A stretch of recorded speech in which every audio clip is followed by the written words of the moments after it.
All right, I sent home with you some coins to look at. And I want to talk today about how much these coins are worth and how we write that down. Now, we need to be able to write down how much money is worth because maybe we're shopping and we need to look at a price tag and see how much something costs. So we have to have a way of writing these amounts down. Let's start with the penny. So a penny is worth 1 cent. The way we write that, we have a couple different ways of writing it. We could write 1 cent like that, but more commonly we might write 1 cent. This little symbol here means cent. Looks like that. It looks like the letter C with a line going through it. You might have also seen something that looks like this, an S with 2 lines.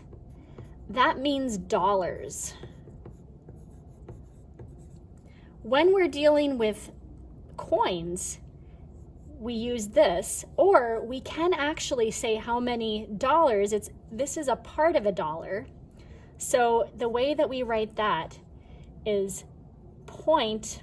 We have to actually, when we're writing with the cent symbol, we put that after the number, but when we're writing with the dollar, we write the dollar symbol first. And then if I'm talking about a part of a dollar, I have to use what's called a decimal point. It's just a period, but it's a period that we use in numbers. So when we're writing 1 cent, we write 0.01. Now this is a lot like when we're writing the time on a clock.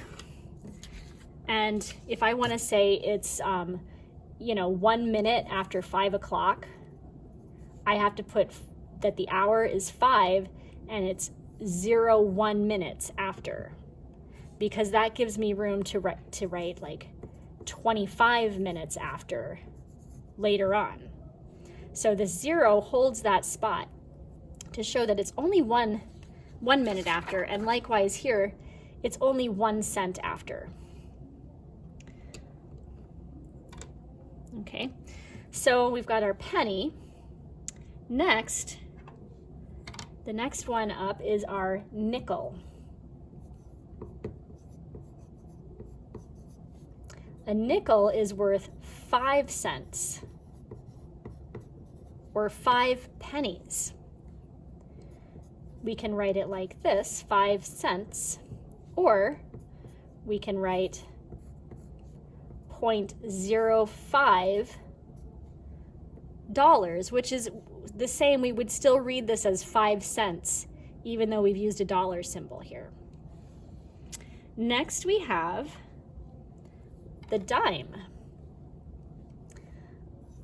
A dime is worth 10 cents. And it can be written 10 cents or $.10. Now look at that. We have 0.10 means dime and 0.01 means penny. Okay. Next we have our quarter.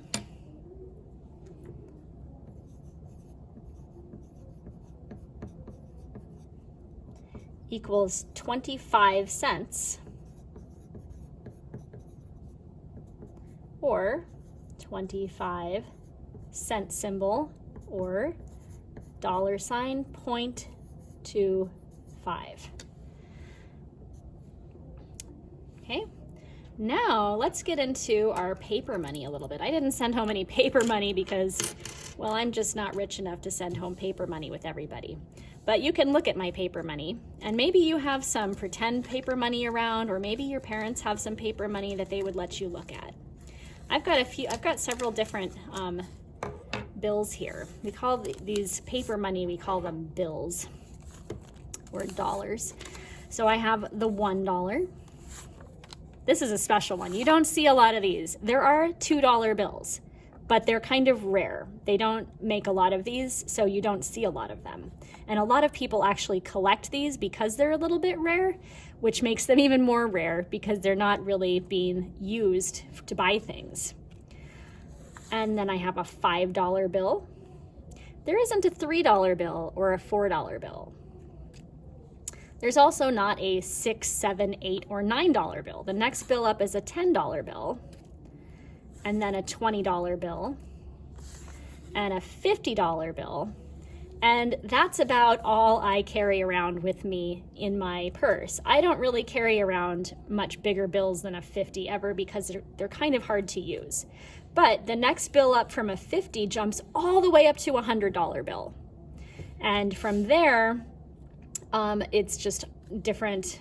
There's probably like a $1,000 bill. I've never held a $1,000 bill in my hands before, but there are much bigger bills, but you don't see them very often because people, if they're going to pay for something that's a whole lot of money, at this point, you're more likely to write a check or use a credit card or something like that.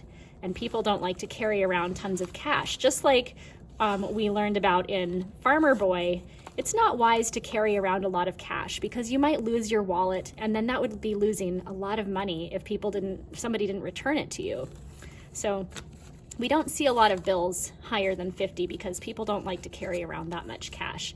But you might have if you're going to go deposit, you might have a few $100s in your pocketbook or something. So let's talk for a second about what these coins mean in comparison to the paper money. We're just going to talk about the dollar right now because these are all just more dollars. So really, the dollar is kind of our basic value. Now, it takes 100 pennies to equal $1.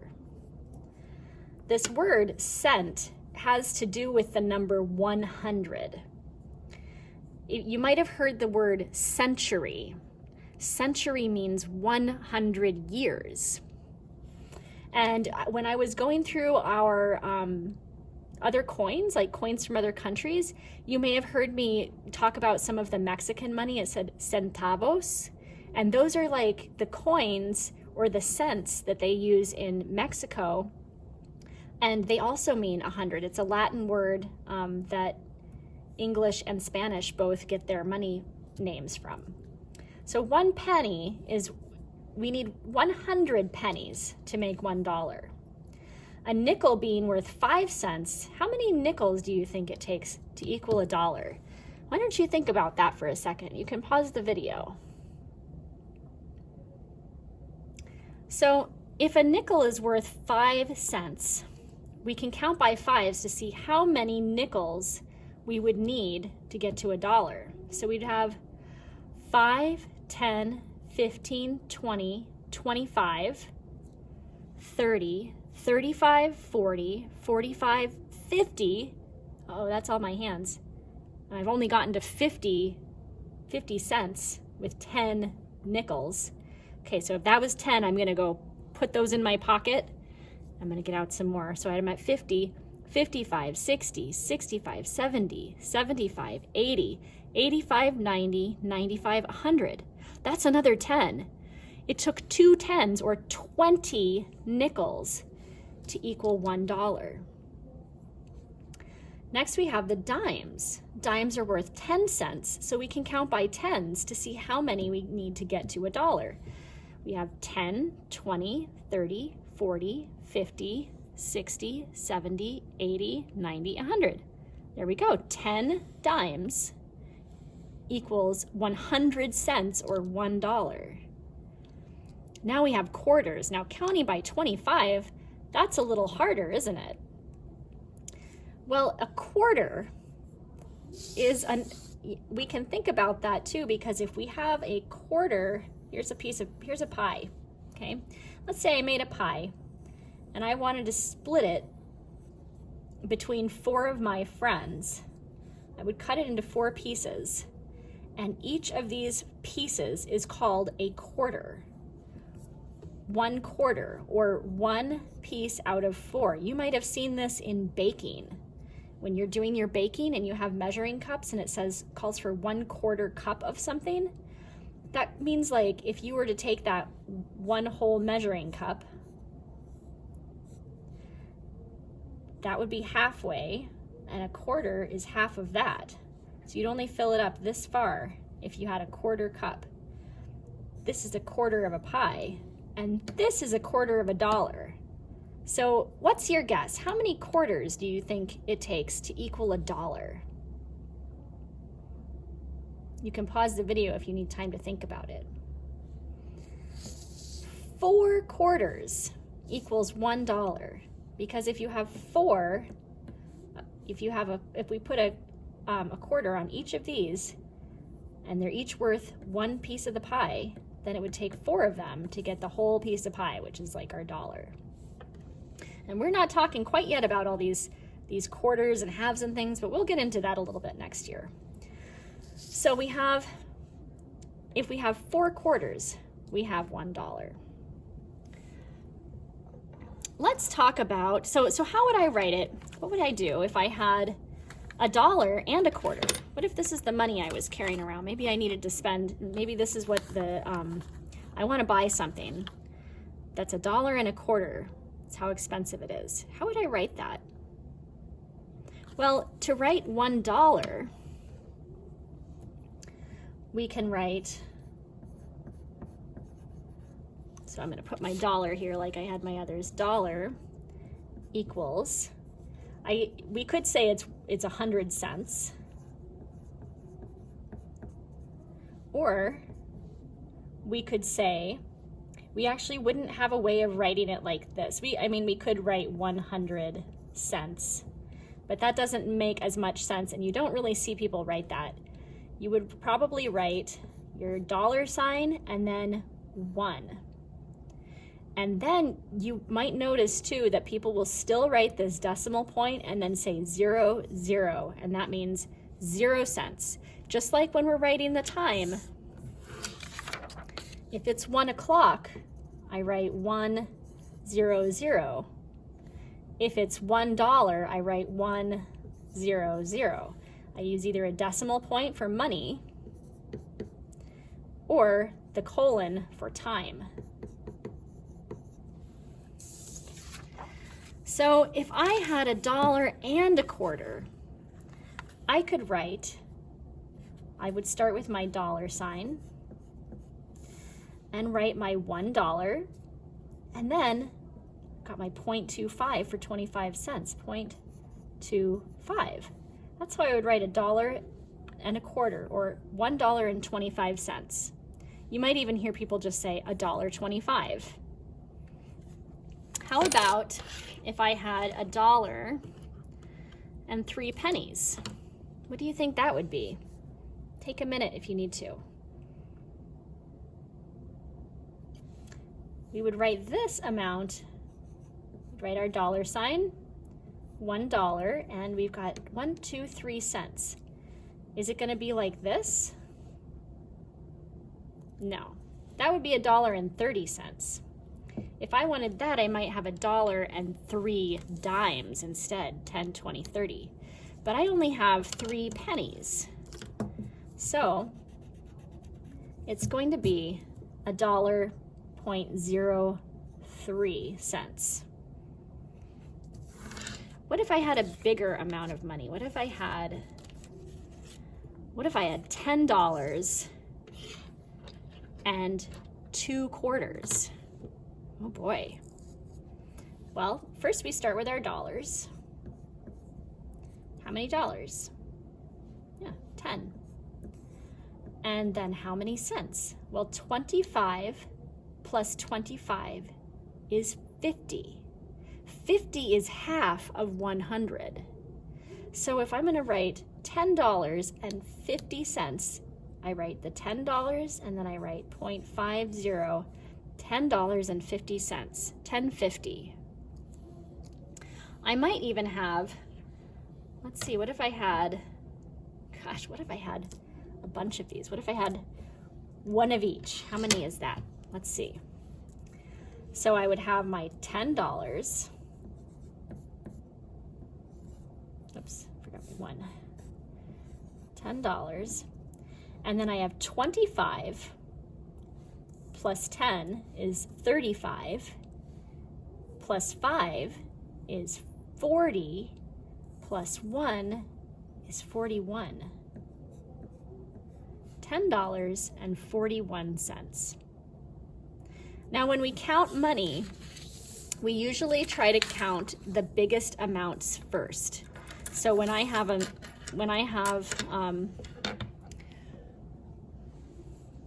if I have these 4 coins, one of each coin that we have, I first start with the 25. And then you could go either way with these two, because sometimes if I have 25, I like to get to, round it up to the nearest 10, because I really like working with tens. So I might say 25, 30, then add this 10 on, which would be 40, 41. Or I could say 25, 35, add 5 is 40, 41. You could go either way. But generally, we try to add the biggest amounts first, especially if we're dealing with bills, because if I had a whole bunch of different bills, it'd be a lot easier to start with the biggest one. Because if I have if I'm adding 5 plus 7 plus 20, then plus 50 plus 10, it gets kind of muddled sometimes. So I like to start with my biggest one and move to my smallest. So here I would go 50 plus 20, 5 plus 2 is 7. So that means that's 70. 5 tens plus 2 tens, 70 tens. Another 10 is 80. 7 tens. Here's $80. Then I add on this 5, 85, 86, 87, 88. So there's $88 right there.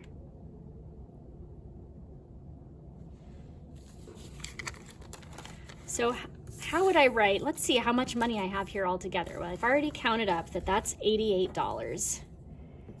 So I can write that, $88. And how many cents do I have? Let's see what I've got all together. I might even have enough to go up to another $1 here. Let's see. Well, if I'm gonna start with my biggest ones, I'm gonna start with my 25 plus 25, that's 50 cents. And then I'll add, since I'm going to my next biggest, and I'm not at a 5, I'm at a nice 50, it's a good tens number. So I go 50, 60, 65, 66, 67, 68, 69. So I have 69 cents here. So I can write that here, 69 cents. $88.69 is what I have all together here in my pile of money today.